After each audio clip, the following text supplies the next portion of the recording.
നമ്മുടെ രാജ്യവും ലോകവും ഈ പ്രശ്നങ്ങൾ അതിജീവിച്ചുകൊണ്ടുള്ള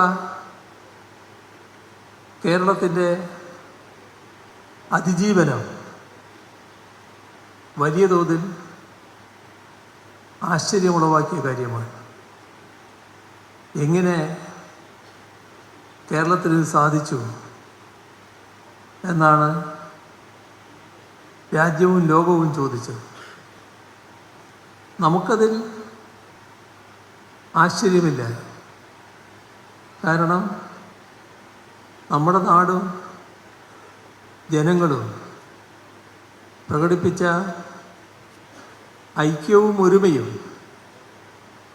അതാണ് അസാധ്യമെന്ന് കരുതിയ പലതും സാധ്യമാക്കുന്നതിന് ഇടയാക്കിയത്. ഇവിടെ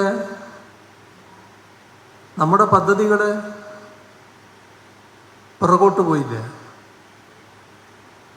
പദ്ധതികൾ തകർന്നു പോകും, കേരളം തകരും. ഈ ഘട്ടത്തിൽ കേരളത്തിന് പുരോഗതി വേണ്ട, ഇപ്പം തകർച്ചയാണ് ആവശ്യം. ഇപ്പോൾ തകരുന്നതിന് സഹായകമായ നിലപാടാണ് എടുക്കേണ്ടത് എന്നെല്ലാം ചിന്തിച്ചവരും ആ ചിന്തക്കനുസരിച്ച് പ്രവർത്തിച്ചവരുമെല്ലാം നിരാശപ്പെടുമാറുള്ള ഉയർച്ചയും വളർച്ചയും കേരളത്തിന് നേടാനായി. എങ്ങനെയാണ് ഇത് സാധിച്ചത്?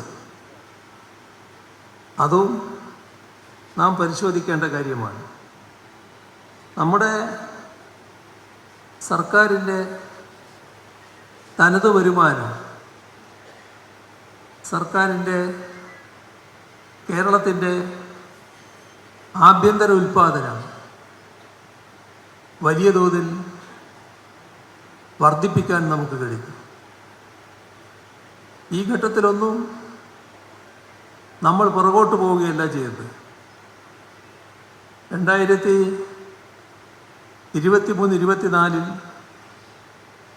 72.84% തനത് വരുമാനം നമുക്ക് നേടാനായിട്ടുണ്ട്. നല്ല നേട്ടം ഈ കാര്യത്തിൽ ഉണ്ടാക്കാനായി എന്താണ് പ്രത്യേകത? ഇപ്പോൾ കഴിഞ്ഞ 3 വർഷത്തെ കണക്കെടുത്താൽ തനത് നികുതി വരുമാനം 47,000 കോടി രൂപയായിരുന്നു ആദ്യം. അത് വർദ്ധിച്ച് 81,000 കോടിയിലേക്ക് എത്തി. എന്താണ് ഇപ്പോഴത്തെ നില? അപ്പോൾ തനത് നികുതി വരുമാനത്തിൽ സാരമായ വർധനവുണ്ടാകുന്നു.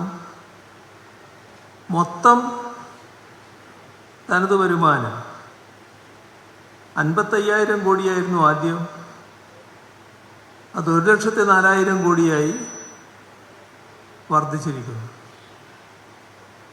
ഇത് നമ്മുടെ സംസ്ഥാനത്തിൻ്റെ പൊതുവായ ശേഷിയാണ് കാണിക്കുന്നത്. പക്ഷേ ഇത്തരം കാര്യങ്ങൾ വലിയ തോതിൽ പുറത്ത് പറയുന്നില്ല. പുറത്ത് കാര്യങ്ങൾ എത്തിക്കാൻ ബാധ്യതപ്പെട്ടവർ ശരിയല്ലാത്ത ചിത്രങ്ങളാണ് അവതരിപ്പിക്കുന്നതിന്. കേരളത്തെക്കുറിച്ച് ശരിയല്ലാത്ത ചിത്രം അവതരിപ്പിക്കുന്നതിനാണ് പ്രാമുഖ്യം കൊടുക്കുന്നത്. അതിൻ്റെ ഭാഗമായി വരുന്ന ഒരു പ്രചരണം ഇവിടെ ഭയങ്കര കടക്കെണിയാണ്. കടം വല്ലാതെ വർദ്ധിച്ചിരിക്കുകയാണ്. സാധാരണ ആളുകളെ തെറ്റിദ്ധരിപ്പിക്കാനുള്ള ഒരു വലിയ പ്രചരണ രീതിയാണിത്. പക്ഷേ ആളുകൾ കാര്യങ്ങൾ തിരിച്ചറിയുന്നുണ്ട് എന്നുള്ളത് ഈ പ്രചാരകർ മറന്നു പോകാറുണ്ട്.